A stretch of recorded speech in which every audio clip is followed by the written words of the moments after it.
David DeWolf, welcome to Partnering Leadership. I am thrilled to have you back with me. It's great to be back. Thanks so much for having me. David, I really enjoyed our first conversation, which served as a masterclass on leadership Uh, as you talked about growing three pillar global. mhm. Now, since then, after about almost 17 years as president and CEO of Three Pillar, you decided to leave that role. I What did. got you to decide to make that transition, David?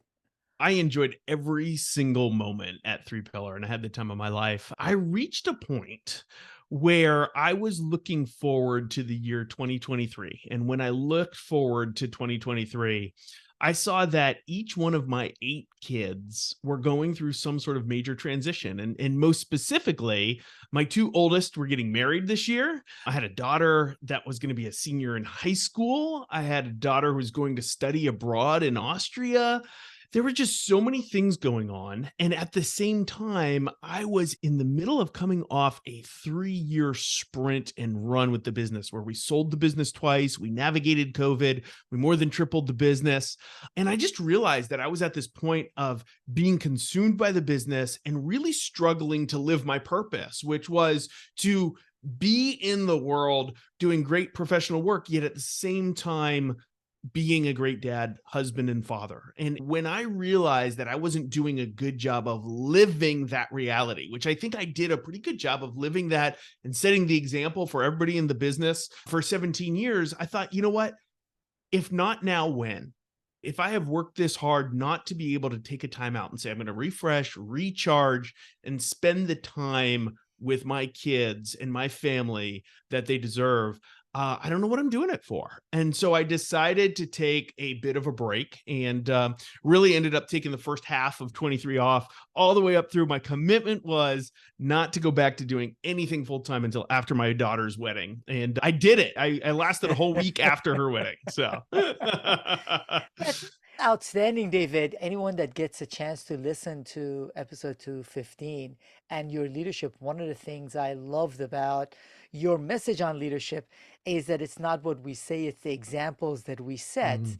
And that's also you aligning with your values in the example that you're setting. Now, you had an opportunity for 6 months after decades to Yes, be away from the intensive rigor of trying to grow an organization. no What doubt. did you learn about yourself in that period, David? Man, so much. I think I would start with the value of refreshing and recharging. I think as I start this third phase of my career and start to think about this next part of the journey, I will be more intentional about enjoying the silence and the quiet. I spent the first quarter of 2023, so January, February, March, were all about travel, time with friends, time with family, and I turned everything off. And it was amazing. I really enjoyed those relationships and saw how good they were for me. And coming out of that, towards the end of March, my mind became hungry for listening to what was out there and paying attention to trends and those types of things. And just naturally, I began to digest information and data better and get back to that work that I love so much. But my mind needed that break. And I think that was important. So that was the first thing. In May, I went on a silent retreat and I spent 8 days to myself, just in prayer and thinking and discerning what was next. And that was just another reminder of the importance of getting out of that rat race, stepping back and really being deliberate. And I was amazed once again how much came to me. So that was lesson number one, was silence. Lesson number two was how when we're in business, we have blindfolds on. I was surprised as I started to listen to everything else going on out there, how much there was that I hadn't even thought about. There were so many different business models that I was intrigued by, so many different industries that were emerging that I was starting to pay attention to.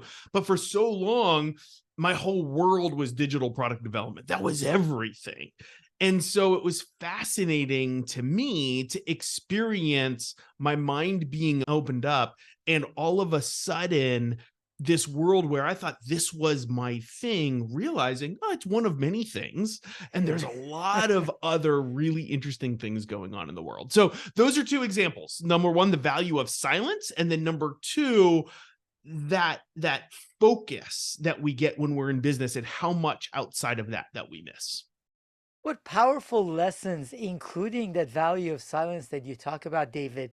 I love Yuval Harari's work, and one of the things he says about AI, which we're going to talk a little bit about, Yeah. is that he says it does require us as individuals, leaders, to get to know ourselves better through Yeah. that silence. Now, Yeah. he does a month-long silent retreat in India. Amazing. I'm not sure I would survive that, but Yeah. there is that opportunity that comes from blocking out the noise Hmm. because we do live in very noisy world. But you Very also noisy. mentioned picking up signals that you wouldn't have picked up otherwise. Hmm. And I wonder, what were the signals you picked up about Yeah. what's happening in the world around us? So I think there were so many on so many different levels of my life. At the base level, as you're starting to just talk about entering the world again, I realized about myself, I love what I do in building businesses. And I love the craft of leadership and being with a team. As I started to get out again, I started to ramp up some board work. I started to ramp up a little bit of consulting.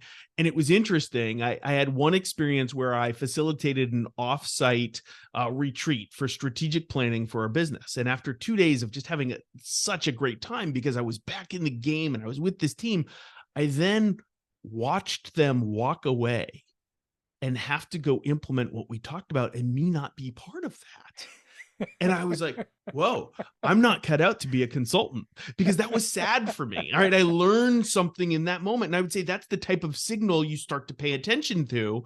I think in a world where we're just going, there's always something going on. I may not have realized that about myself, but I knew for certain at that moment I'm not a consultant. I have to get back to leading a business. There was another moment I entertained for a short period of time. Do I want to go into the nonprofit world and have an impact on society more than drive a business? I started to realize my interactions on a couple boards and ministries that I participate in, I was actually frustrated because that world is a wildly different world. And just the pace at which it moves and not paying attention to and running a healthy operating machine and paying attention to the financials as much, that was driving me crazy. And I think I realized really quick, my calling is to be in the world, but not of the world. I want to be doing good work through the businesses that I lead. And that was another moment where one of these signals that I picked up. I also started to pay attention to all of the news that we consume all the time, all the media. And I started to be able to resolve different aspects of what I was hearing. So I'll give you a great example. You mentioned AI before. I started paying attention, and this was right at the time where AI was getting bigger and bigger at the beginning of the year. Chat GPT was taking off. And I realized there are three conversations about AI going on. One conversation is about the technology itself, the advancement of the language models. One is about very discrete use cases of how we're using that technology to increase the productivity and efficiency of the work that a human being actually does. And then the third one was different than the other two. It was all about the fear of how business is going to change, how society is going to change. What is this going to do to our jobs? And as opposed to the first two conversations, in that space, there were no solutions. There was only emptiness, uncertainty, and fear. That was the type of signal that I realized if I was just in the mode of every day crushing it and working hard and not taking time to process and to think through what I was doing, what I was hearing, what I was listening to, I'm not sure if I would have picked up that nuance and the difference there. And so it's just another example of the types of things you start to tune into, those different aspects of both your own internal life, but also what's going on in the world. With that understanding, you then launched Knownwell, an Yeah. AI advisory solution. Now, in my interactions, David, with a lot of business leaders, both in my own coaching and consulting work and in the community, I see people fall into two buckets. One bucket, there is a tremendous amount of fear. And then there's another bucket where people are somewhat unaware of Mhm. the potential implications that AI Yeah. will have on their organizations. The way I would describe it is that everybody believes that AI will radically transform business, yet they're fearful about it, they don't understand it, and they don't know what to do about it. And so we launched Knownwell to be able to really help steward the adoption of AI and to make sure that it is done in a responsible and ethical manner. Now, how do you do that? In this nebulous world that we live in, first and foremost, there's a huge educational aspect. When we look at the market, what I would say is there's plenty of consultancies and advisory firms and organizations who are serving the CIO, the CTO, maybe the chief digital officer, the chief data officer, in some cases, the chief product officer. What there's not is a firm that's dedicated to helping functional business leaders who aren't technologists, who aren't data leaders, and helping them to understand this is what this technology means and how it's going to radically disrupt your world. The problem is that organizations are seeing this as a data and a technology problem, and it's not. It's as fundamental as the advent of the internet. In fact, I would argue even more. So, just like functional business leaders back way before the internet couldn't even imagine a world of the digital economy and digital products and what that online world would be, so too functional business leaders today can't imagine what would be. So we're stepping into that place. We are working with boards and C-suites to help them get their hands around how ready is my organization. We've created a maturity model that helps to assess an organization's readiness to compete in the AI economy, what we're calling the intelligent economy. And then we're helping them with the education and the road mapping of what should they do about that. And then the little known secret is we're actually developing technology. We're building the product that will ultimately run businesses tomorrow in the background as we do that, because we fundamentally have a very strong hypothesis about what that world will actually look like. And so helping organizations to be ready for that and become prepared to play a brand new game, because it's going to change the way we operate our businesses. And it's an important point that you make, David. A couple of my previous guests, Eric Lamar from McKinsey, co-author of Rewired, and Mike Lennox, he is a Darden UVA professor and actually led the strategy for Darden Business School as a written digital strategy book. Both said this exact same thing. Mhm. Your organization is in trouble if this initiative resides with your CTO. It's not a digital initiative. Yep, It is something that the CEO and the entire organization need to understand and be that's right. involved with. Now, you mentioned that you have a framework and a model Mhm. that you walk organizations through. Yeah, Would love to understand what are the steps of that model so the yeah. audience can visualize what process does an organization need to go through? So what we do is we go in and help organizations understand the comprehensive aspect of AI and how it'll transform their business. And if you start to think it through, I'll give you an example. One of the pillars of that assessment is understanding the culture and the leadership of an organization.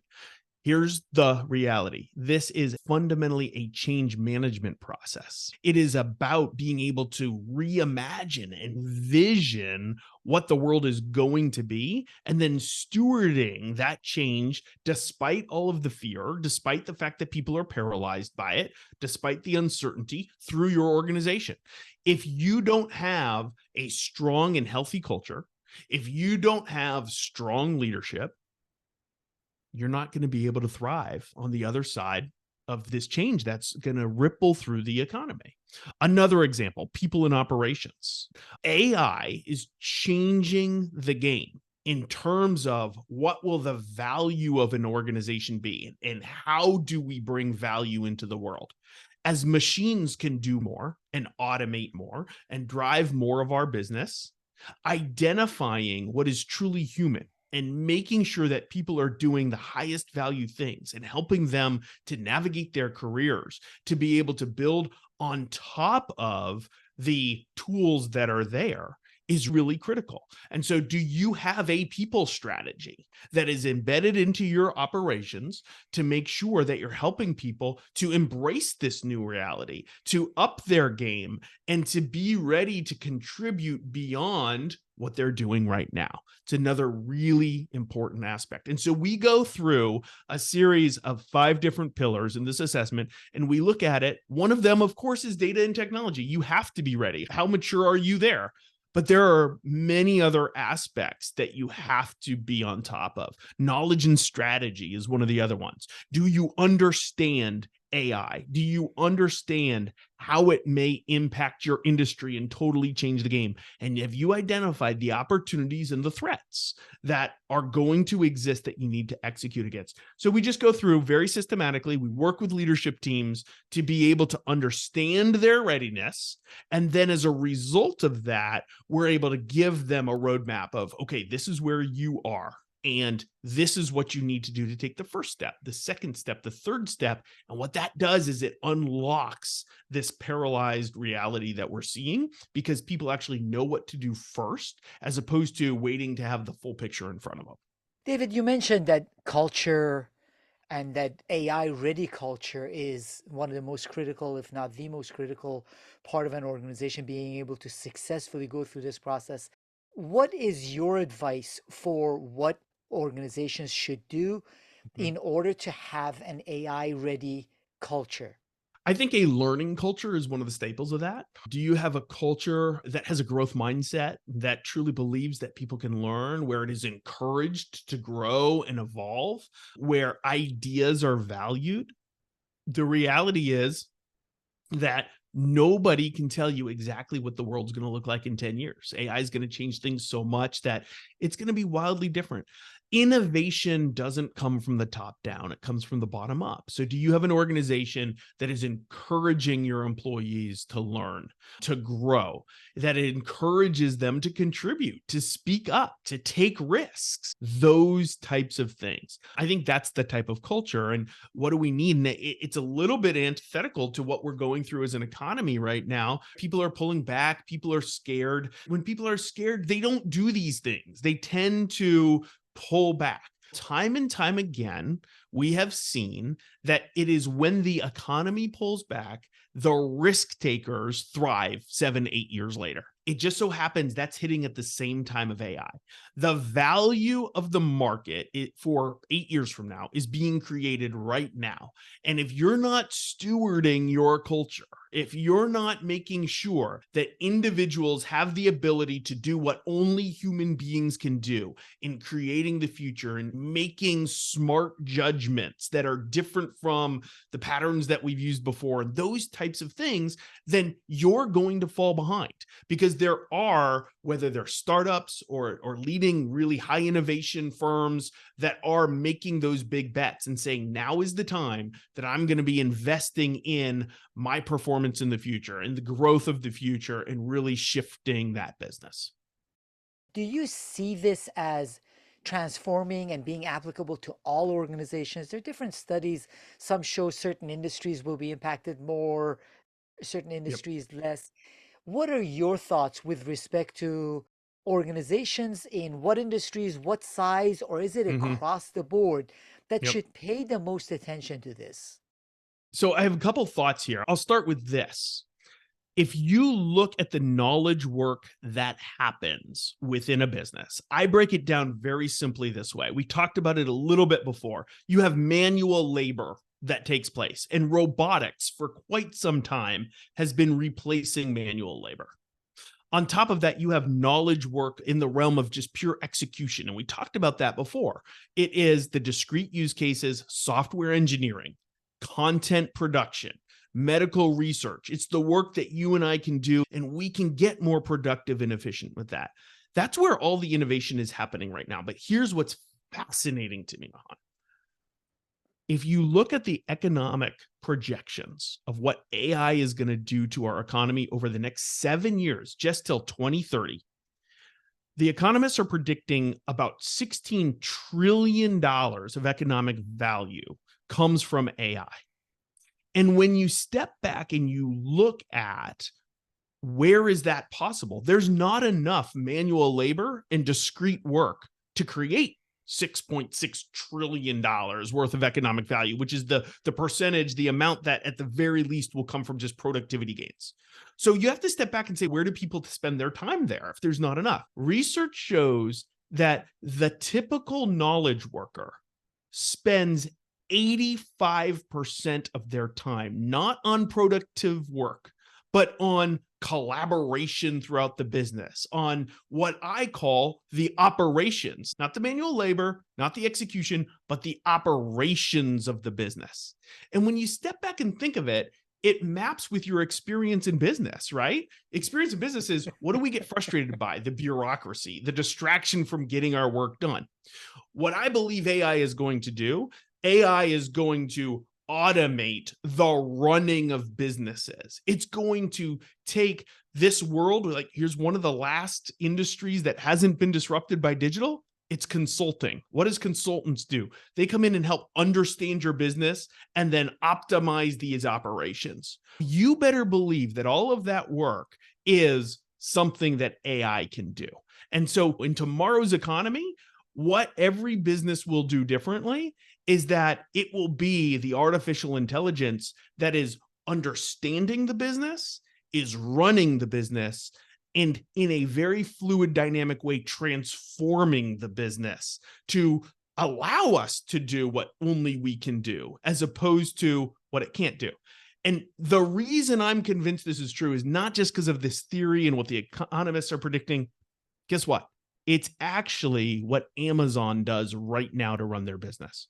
Go look at all the research around their supply chain and their logistics. Why are they such a machine?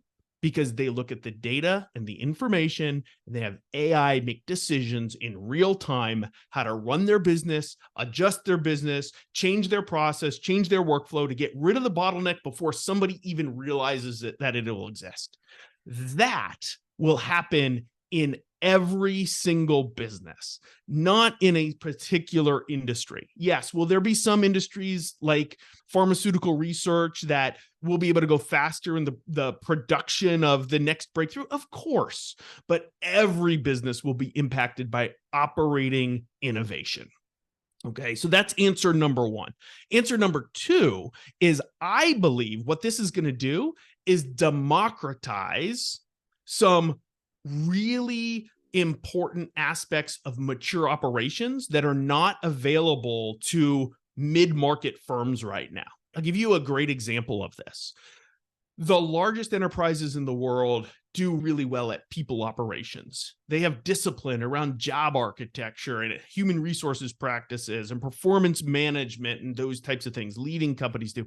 Rarely do you see a lower middle market firm do that. Go survey the number of lower middle market firms that have incredible chief people officers or CHROs that are running really mature people operations. Why is it? It's just too expensive, and it's a lot of manual, hard labor. Even if you have systems in place, there's still a lot of mental work to be done.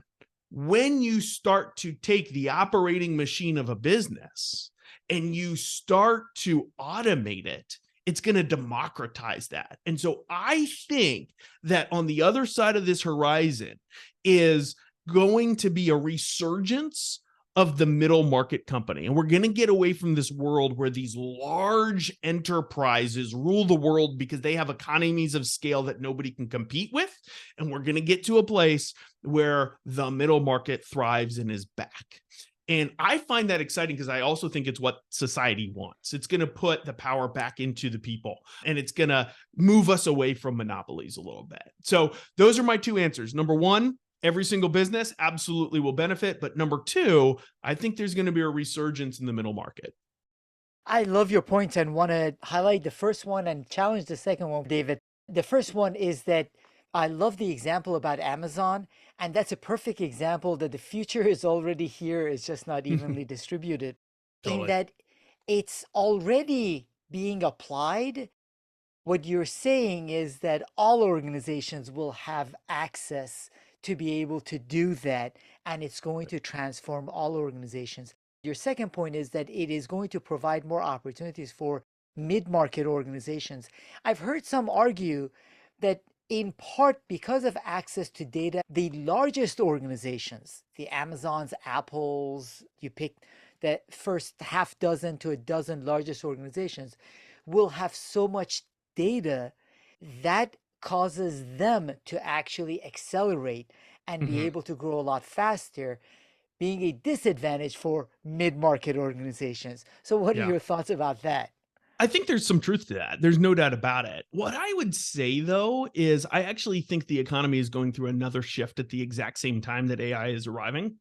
And that is that because of digital disruption, for the last over a decade, we have been in a growth at all costs economy where what you just said matters, which is who's growing the fastest, right? And so organizations have been all about, because digital has arrived and all of a sudden we now have unlimited customer base that we can reach. We have infinite distribution, right? We can create a digital product and sell it a million times without more production cost because of the network effects of a product where we are building products that get more valuable the more users come in. People were all about growth. What is an economy where all of a sudden we have to worry about profits a little bit more and true performance excellence? And you say AI coming in, and I think what's going to happen is we're going to actually move from a growth economy to a performance economy. Now, that doesn't mean growth doesn't matter, but more smarter growth is going to matter. And I think where organizations in the middle market have struggled more than from a growth perspective, the marketing tools for helping you reach people are already there. We've already really added a lot of innovation there. Where we haven't done it is internally to drive more profits. And more profits fuel more profits. The more profits you have, the more you can plow back into the business. So is there advantage to having data? Yes, absolutely. Does it give those large organizations with tons of data more competitive fodder to be able to grow more, to serve more customers? Yeah, it does. They can come up with more offerings. However, I think the value of the shift that is going on is disproportionately weighted towards the organizations that haven't actually improved in core operations. And because of that, while those larger companies will continue to grow, I think you're going to see the middle market start to catch up because all of a sudden it won't be, oh, growth at all costs. It will be growth. And I'm still more nimble than those organizations. And I still have the value that has allowed the middle market to be okay through this period of time. But now they're going to be operationally excellent and be able to do things that those large competitors could not have done before. And I think that changes the game. It really does. I love the way you describe it, David. Both when talking about knowledge work and the things that knowledge workers are doing that don't necessarily need to do that AI will be able to relieve them from. There are so many friction points for these mid-sized organizations Mhm. that have nothing to do with the core of delivering value to a customer. That's And right. AI can provide the ability for those things to be done so there is more focus on delivering value to the customer.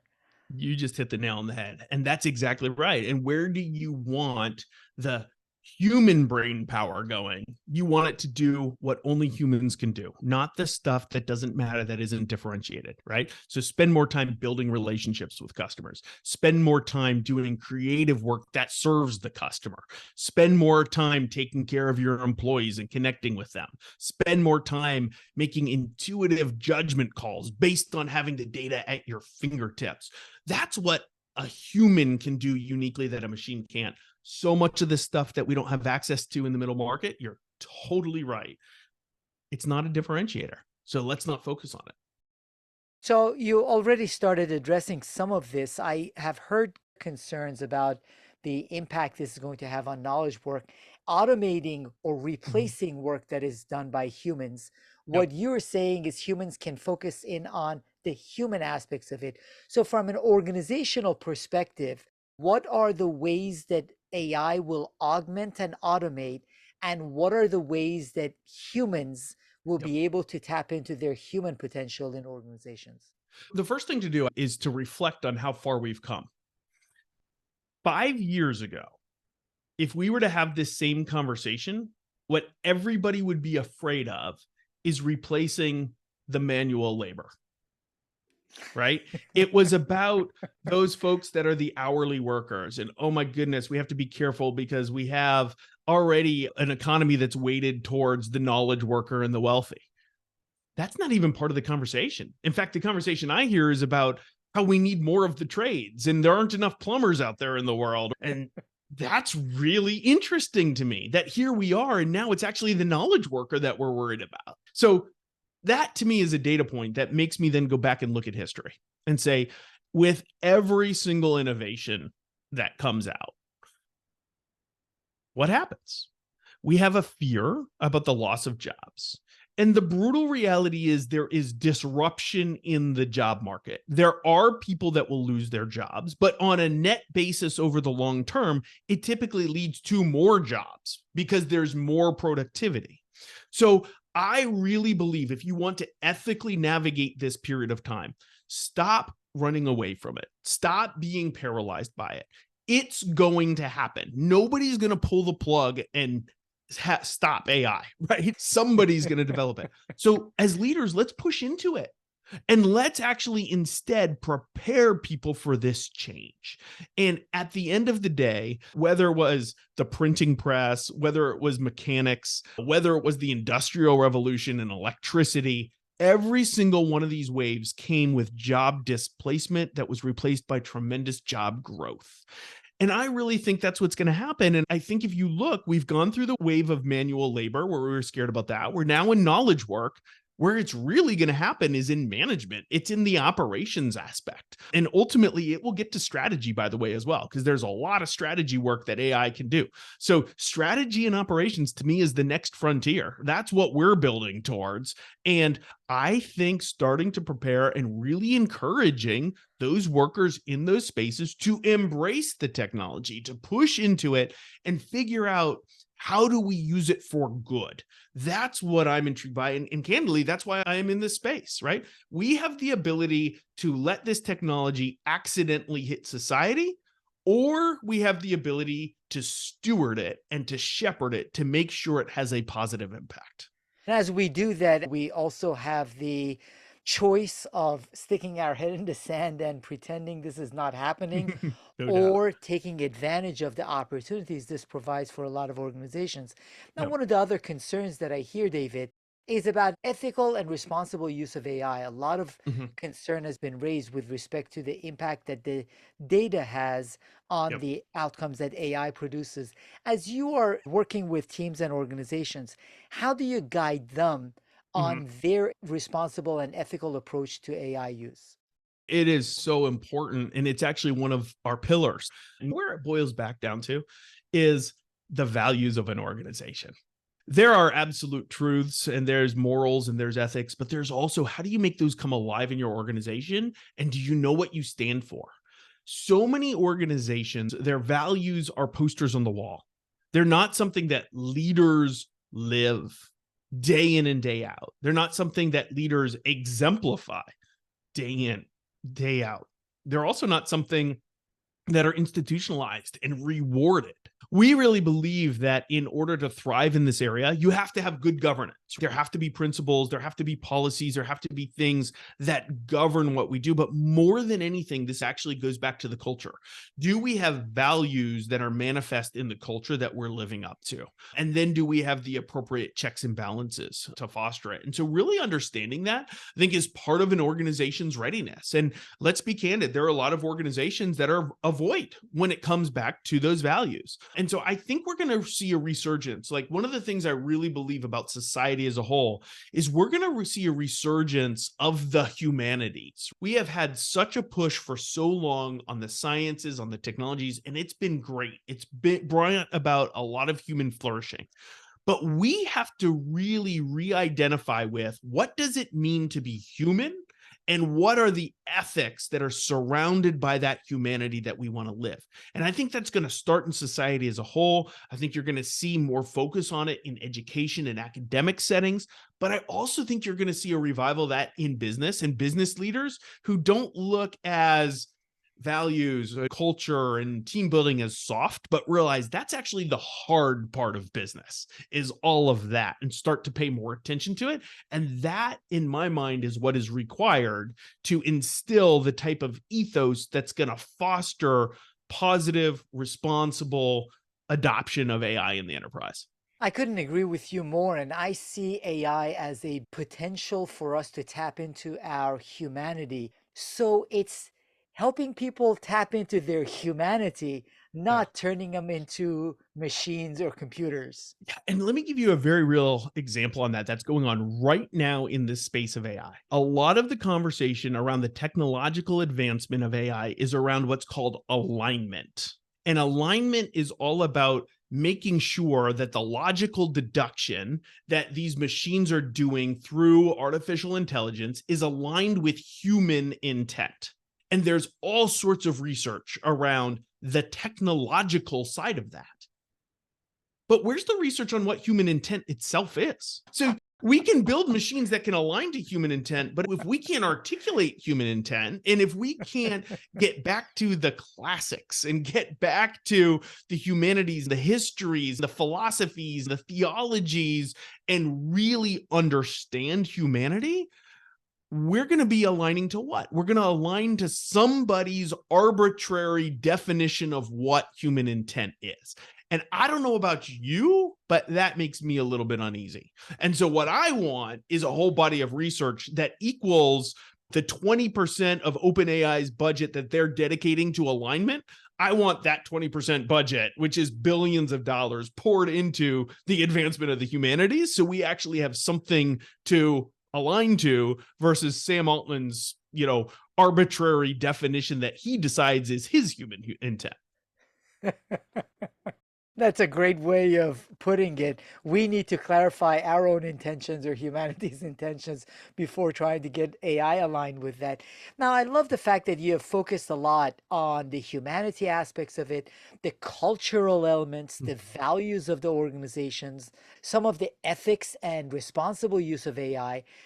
That said, data and tech capabilities also do play a They do role. matter. They do. It's just not as fun to talk about.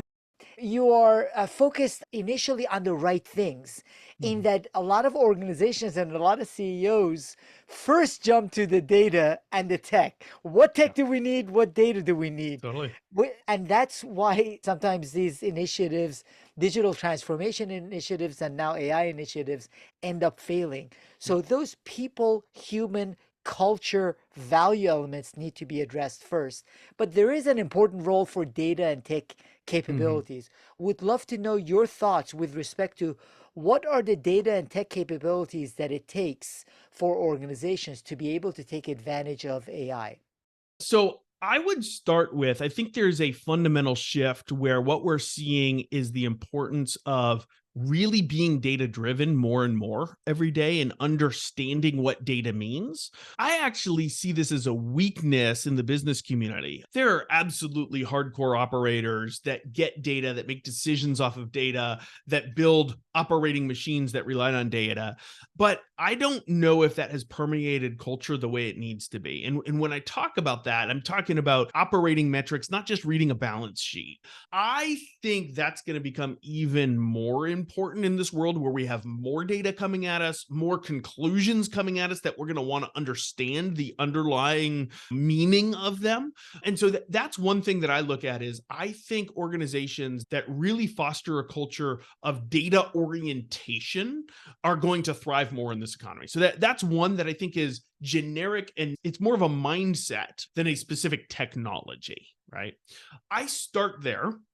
And then I say, I think what's really important is that a business begins to experiment. So the question for me is not what technology should you adopt? The question for me is, what is needed to experiment and try? A big mistake we see with new inflection points that come out, and I'll use mobile as an example because people can latch onto this and understand it. The advent of the iPhone. We saw a lot of people building mobile apps for the sake of building mobile apps, and we saw a lot of silly things made. But that experimentation fostered some tools and some techniques and some technologies learnings that we were able to then build upon. I think it's really important not to make the mistake of making the silly app, but to pick a business use case, to find something that you think can be transformed by artificial intelligence, and to try it and to give it a shot and to learn from that experience. And so instead of saying, oh, everybody absolutely needs to go do X, Y, or Z, because nobody knows, none of these technologies are mature enough to play out. I think you've got to get in the game and start experimenting. And so maybe the second one, in addition to that data orientation mindset, I would say experimenters. I want people that are early adopters, that are willing to roll up their sleeves and go pull ChatGPT off the shelf, Bard off the shelf, pick your tool. And I'm going to keep it simple, right? I didn't go to the deep ones there. I went to the simple ones. Just try to use them in your business.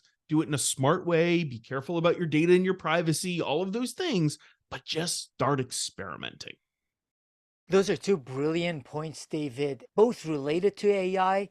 But even if you separate the conversation from AI, they're two of the most important points that I've seen would be impactful for a lot of organizations. First of all, I've been through a lot of strategic planning conversations with leadership teams, and it is shocking at how little data is used in the Shocking. conversations and in decision making. So while I agree with Roger Martin when he talks about strategy, he says strategy is about the future, data is about the past. So you need to use your judgment. However, most of the time when I'm sitting around strategic planning conversations, it's 95% judgment and 5% data. We Yeah. do need to tap into more of that data. And I Yeah. love your point about experimentation. This is not one huge AI initiative that's going to take 2 years of planning and Mm-mm. 1 year or 2 years of rolling out. It's Yep. ongoing learning through that experimentation. 100%. Absolutely. So we've just started Knownwell up. We've got no baseline. Guess how I have written my initial job descriptions for this first few positions we're opening up? We're using AI. It can do about 85% of the work. It's saving me tons of time. Very simple example, right? There's no reason why every business can't do that. Absolutely. David, as you are providing this advisory to organizations, if we revisit the conversation 2, 3 years from now, how would you see AI having impacted organizations? What will be different Mhm. in the business environment and the way organizations operate a few years from now than the way they are operating right now? I think 2 to 3 years from now, you'll already see some of that bureaucracy we were talking about removed from the system. You're going to see machines facilitating the cross collaboration between not only people, but departments and organizations, and optimizing the way we interact with each other and driving much more of that off of the data and the information flows that exist in an organization without human intervention. Let me give you a very simple example of that. One of the really interesting use cases I'm looking at right now is who understands businesses better than anybody else. I would argue that institutional investors, specifically private equity funds who buy middle market businesses, are probably some of the best in the world at truly facilitating a process to understand the health, the future, and how you create value out of an organization. That is an example. But when they engage in a diligence process to do that, or when they initiate a brand new relationship with a company they've just purchased, there is a lot of friction that goes into that system.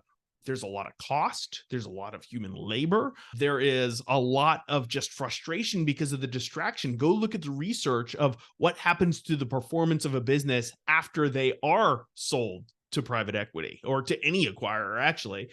It typically takes a step back. The reason why is because of friction. Talk about orchestrating between two different organizations. We believe AI can remove 80% of that friction, of that cost, of that labor that's going into that process to allow those private equity funds to do more of what only they as humans can do, which is really work on the value creation of the business, to have the insight surface, to have the organization diligenced and the risk mitigation done. Like, I'll get all that to the side, then work on the creative aspect of how do we actually create value in this investment over time. That will trickle down to all of a sudden, we will be able to, and I think it's within 2 to 3 years, automatically every PE that comes in buys an organization. You have to revamp your KPIs. You have to report according to how they report. That will all be done by artificial intelligence. There's no ramping up the FP&A team anymore. There's no more consultants and associates coming in from the fund to do that. All of that stuff should be able to be facilitated with artificial intelligence. And so you're going to see manual operating friction removed from that process. And I think that's a very tangible example that you can see very clearly is 1, 2, 3 years away easily. And that's a great example, as you said, of the types of frictions that will be moved out of organizations, whether individuals collaborating with each other, departments collaborating with each other, or in that case, organizations wanting to acquire or collaborate with each other. So, David, for leaders who are listening to this podcast, would love some of your actionable thoughts on both if you're a CEO of an organization, but also sometimes people write in and say, great, I'll share this with the CEO of my company, but I'm not the CEO. I'm the managing director, or I am running a department. I would love your thoughts on what should leaders at different levels of the organization do in order to be able to take advantage of this AI revolution. So I think first and foremost, go back to the very first point we made when we were talking about the difference between the functional business leaders and the technology leaders. I would say there's plenty of attention on the technology leaders, functional business leaders. Educate yourself. Knowledge and understanding is critical. Selfish plug here. We've started a podcast called The AI Know-How. Go check it out. We're talking about how AI is going to revolutionize the business and what are the actionable steps you can take. If you're not listening to something like that, if you're not reading about AI and really deeply understanding how AI is transforming our world and how that picture is evolving, then I think you're getting behind. And I think that's the first step, is to really be astute about staying up to speed. I think the second thing that you need to do is step back and really understand where your organization exists, right? Think about all of these different pillars of maturity that we have talked about. Are you aware of what's going on? Do you have your knowledge and strategy straight? What is your culture and your leadership picture within your organization? Assess that. Are we ready for transformative change? Because this is a time of transformation. And if you're not, take action. Start to build that transformative leadership that you need. You can do that whether you're a CEO or you're a division head that's hiring your next senior leader, or whatever level of the organization you're at. You can do that. Intentionally hire for a period of transformative change. Your people in your operations. Do you have a talent plan for this organization? Look very practically. All of those types of things. Go through those areas we talked about. We talked about the governance and the responsibility. That's one of the pillars. Think about, how do we live our values? What are the policies that we have released? What is the maturity of my firm? How ready are we? And once you have that understanding and you've been deliberate about it, you can then start to map a roadmap. Educate yourself, assess your organization, and then act. Action is critical. Goes back to the experimentation we talked about. Once you understand it a little bit, once you know where you stand, start taking action. Prudent experiments really matter. One of the challenges I hear, David, from a lot of senior leaders is a sense of overwhelm. And you've been a CEO of an organization. You know what that feels like, where there is so much to do, so many different priorities. They feel like they are flying a plane through turbulent air. Now, I'm telling them, or you're telling them, you need to educate yourself on something drastically different. If I had extra hours in the day, how do you do that yourself? And how do you encourage leaders to prioritize the right things? Because many that I talk to feel overstretched, overburdened, and overstressed. No doubt. The first thing is a reminder. Remember, Blockbuster was the high flyer before Netflix. The internet revolution brought about Netflix, which totally disrupted that business, and now it doesn't even exist anymore. This is the same order of magnitude change, and that's why we're saying that transformative leadership is essential, because you have to spend time on this. And so if you're not making time for it, I think you're in trouble. Then how do you actually do that? Let's go all the way back to the first thing we started with. You were asking me about my time off at the beginning of the year. What did I say? I learned something about silence. I think you're absolutely right. I've not only heard it, I've been there when there's too much coming at you and you can't seem to get your hands around it and you're consumed by it. I think my lesson is the power of silence.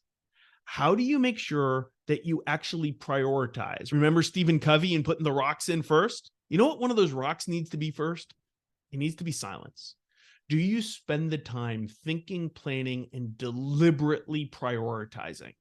And I guarantee you there are some things on your plate that you're just reacting to that aren't really as urgent as you think they are, and they're definitely not as important as the time you're giving it. And so think about that and don't be afraid to retreat to silence and really spend the time you need processing, thinking, and planning. That's brilliant advice, David. And I was talking to my girls last night about the fact that over the past couple of decades, I've seen in the business community fewer people boast about how little sleep they get as they've recognized there's value to sleep. Totally. It's unhealthy not to get much sleep. And the same thing I find now with busyness with Yep. executives. We have a lot of busyness in our lives, and that becomes a status symbol or a source of pride. We have to find ways to eliminate that busyness, to incorporate some of that silence and some of that learning that both energizes us Yeah. and gives us the opportunity to ride this transformation ahead. Now, how can the audience find out more about Knownwell services and your podcast and connect with you? Go to knownwell.com, and obviously everything about the business is there. And there's a link right there to the podcast. It's called the AI Know How. You can find it on all the major publishers, Apple Podcasts, etc. So would love for folks to come and check it out. I really appreciate your insights, David. As I mentioned, episode 215 is a masterclass on leadership. This one is a masterclass on how we can lead ourselves and our organizations through the AI transformation. Thank you so much for this conversation, David DeWolf. Oh, I had so much fun. Thanks for having me.